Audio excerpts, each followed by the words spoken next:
En una època on els mòbils i les xarxes socials dominen l'oci, la lectura continua formant part del dia a dia dels joves, encara que d'una manera molt diferent a la tradicional.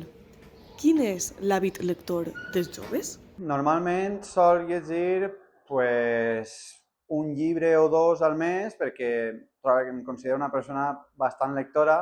Ja sí que és veritat que hi ha mesos que no llis perquè bàsicament o tinc molta feina per fer o no tinc molta gana de llegir. Intente sempre llegir un llibre al mes, encara que últimament ho tinc un poquet de costat. Jo no llegeixo tots els dies, però m'agrada molt llegir abans d'anar a dormir i sol llegir sobretot en vacances.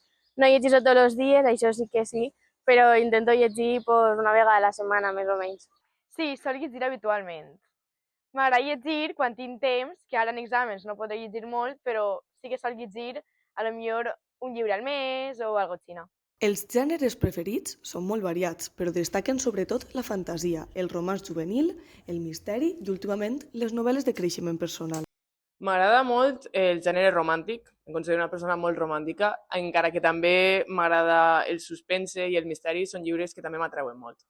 També m'agraden molt, sí que és veritat, els llibres de comèdia o els llibres de fantasia, com podria ser la saga de Mundo Disco. Els policiacos, que ara estic llegint en uno de Carmen Mola, i que es diu El Clan, i res.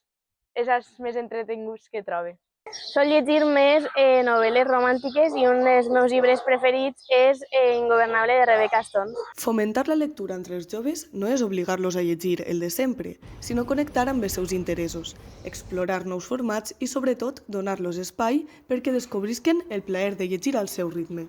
Crec que, jo vaig començar a llegir gràcies al bono cultural que ens van donar petit de 18 anys, farà 2 anyets, i a partir d'ahir, com tenia uns diners que havia de gastar en llibres, vaig començar a llegir i vaig veure que m'agradava un muntó. Com que crec que això és una bona iniciativa i també crec que no s'ha d'obligar a llegir cap llibre, sinó que els xiquets i els joves han de buscar algun llibre que de veritat els apassioni i els motive per a llegir. Jo crec que és per part dels pares i de l'escola. Per part dels pares podríem ficar una mini llibreria a l'habitació dels xiquets i així no se crearia un hàbit, i després per part de l'escola es podria llegir només entrar o només sortir de l'escola i així es quedaria un bon hàbit de lectura i tothom llegiria més. Sí que és veritat que algun dia més apostes sobre la lectura o més fires de llibres sí que seria una bona opció.